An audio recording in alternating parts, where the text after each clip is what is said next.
Coucou, je te fais un petit message avant le début de l'épisode pour te dire que je fais un challenge gratuit pour t'aider à lancer ou relancer la newsletter de ton podcast.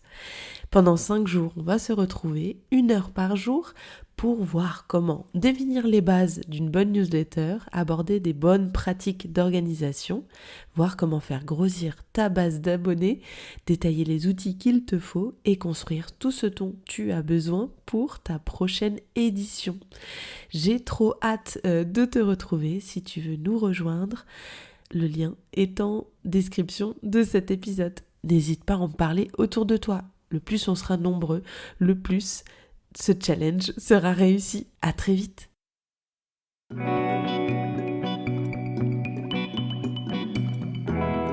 On peut avoir des dizaines de milliers d'écoutes par mois sur son podcast, être hyper content de sa croissance quantitative, mais être quand même frustré par notre connexion avec notre audience. Parce qu'il faut le dire, c'est jamais très agréable d'avoir l'impression de parler tout seul, toute seule face à son micro, de publier un contenu et d'avoir aucun retour.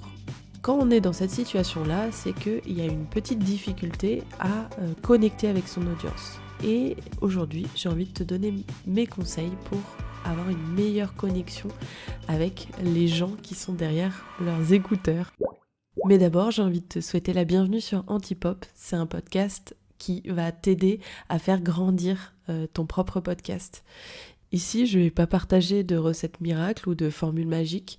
Ça va être que du concret, que du pragmatique et des idées à appliquer toi-même sur ton podcast. Mon envie, c'est de décomplexer la communication et de t'aider à renforcer ta stratégie pour toucher toujours plus de personnes avec le contenu de qualité que tu crées. Je m'appelle Anne-Claire Leca et je suis la créatrice de EcoFactory. J'accompagne depuis des années des podcasteurs, podcasteuses, studios indépendants à faire grandir leur podcast à la hauteur de leurs ambitions. Ici, je vais te partager mes conseils, mais aussi les expériences des membres de ma communauté pour t'inspirer avec des nouvelles idées, stimuler ta créativité et t'aider surtout à passer à l'action pour faire grandir ton podcast. Allez hop!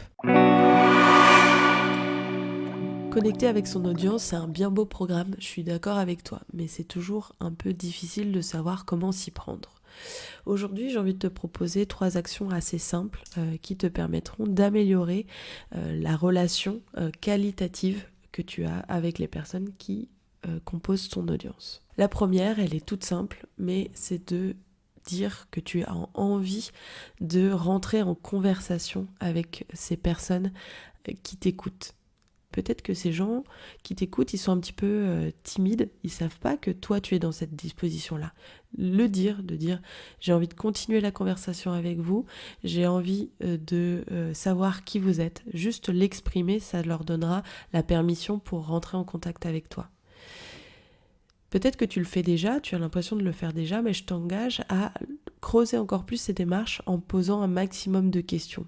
Et pas des questions vagues, dites-moi ce que vous en avez pensé. Non, ça personne ne va y répondre. Des questions précises. J'ai partagé tel conseil. Est-ce que vous l'avez appliqué ? J'ai décrit telle situation. Est-ce que vous l'avez déjà vécu ? Des questions précises auxquelles il est facile de répondre. Ça maximisera le nombre de personnes qui passeront à l'action. Parce que, il faut le dire, et tu es peut-être toi-même auditeur ou auditrice de podcast, il faut un peu dépasser une certaine timidité ou juste prendre du temps dans le rush du quotidien pour répondre aux questions que formulent les podcasteurs et podcasteuses dans leur podcast. Poser des questions, ça te permettra de rentrer en conversation avec ces gens qui t'écoutent.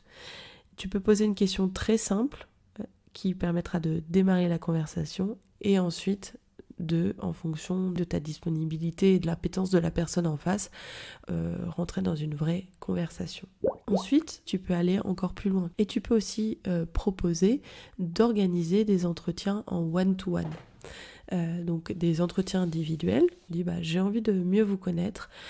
Prenez rendez-vous avec moi grâce à ce lien Calendly. Passons une demi-heure ensemble. J'ai envie de savoir ce qui vous plaît dans ce podcast. J'ai envie de savoir ce qui est amélioré. Mais surtout, j'ai envie de savoir ce que vous vivez, qui vous êtes, quels sont vos problèmes, quelles sont vos aspirations. Mieux connaître ton audience en individuel, ça te permettra ensuite d'intégrer ces informations dans ta façon dont tu vas penser ton contenu, choisir des meilleurs sujets qui sont plus adaptés, choisir des angles qui attireront davantage l'attention. Pour te donner un exemple personnel, il y a un épisode qui a particulièrement marché pour Antipop où j'ai reçu un maximum de retours. C'est l'épisode j'ai envie d'arrêter mon podcast Que faire docteur. Ce sujet m'a été soufflé par un membre de ma communauté qui a abordé ce sujet avec moi. J'ai senti que c'était un sujet qui était particulièrement problématique pour un grand nombre de personnes, puisque j'ai testé auprès de plusieurs personnes, et ça a fait un carton. Donc je t'engage à vraiment avoir cette démarche de te fixer des rendez-vous réguliers, une fois par trimestre par exemple, pour organiser ces entretiens en individuel. Ensuite, de parler un petit peu plus de toi, de qui tu es, quelle est ton histoire, quel est ton quotidien. Ces personnes qui t'écoutent, si tu les considères comme des humains, comme des vraies personnes en leur posant des questions, il faut aussi qu'ils sachent que toi aussi tu es une personne humaine, ce qui permettra d'avoir une connexion un petit peu plus émotionnelle. Quand tu proposes du contenu, tu proposes des conseils, tu proposes des interviews qui sont bien léchées, bien choisies, etc. Mais de dire qui tu es, ce que tu vis, l'impact qu'a eu un épisode sur toi, ça permet aux gens de se connecter à toi comme une vraie personne et donc du coup d'avoir plus de facilité à venir te parler. Mine de rien, quand on a un podcast, on est derrière plein d'écrans, l'écran du smartphone, l'écran de la distance, l'écran du virtuel, et de rappeler qu'on est des personnes humaines en parlant de soi, ça permet d'engager davantage les gens et dire après tout, on n'est que des humains. Ensuite, une dernière proposition que j'ai envie de te faire, c'est d'organiser un rendez-vous exceptionnel avec ton audience, un endroit où vous allez pouvoir vous voir, tu vas pouvoir voir des visages, voir que ce sont des vraies personnes derrière ces écouteurs. Donc pourquoi pas fêter l'anniversaire de ton podcast en organisant un événement dans un parc, dans un bar, organiser un événement virtuel où tu vas partager des grandes annonces que tu as à faire pour la prochaine saison. Organiser régulièrement des événements exceptionnels pour sortir un petit peu du quotidien de la publication régulière des épisodes, ça permet de célébrer, de créer un moment marquant dans votre histoire personnelle et de connecter davantage avec ton audience. Voilà mes conseils, c'est un sujet qui me passionne et sur lequel je pourrais parler des heures. J'ai voulu faire un peu plus simple aujourd'hui, un peu rapide pour te permettre des actions faciles à implémenter. Si tu as envie que je creuse ce sujet, s'il y a des questions que tu t'es posées face à certains des conseils que j'ai partagés, viens m'en parler sur Instagram, @icofactory.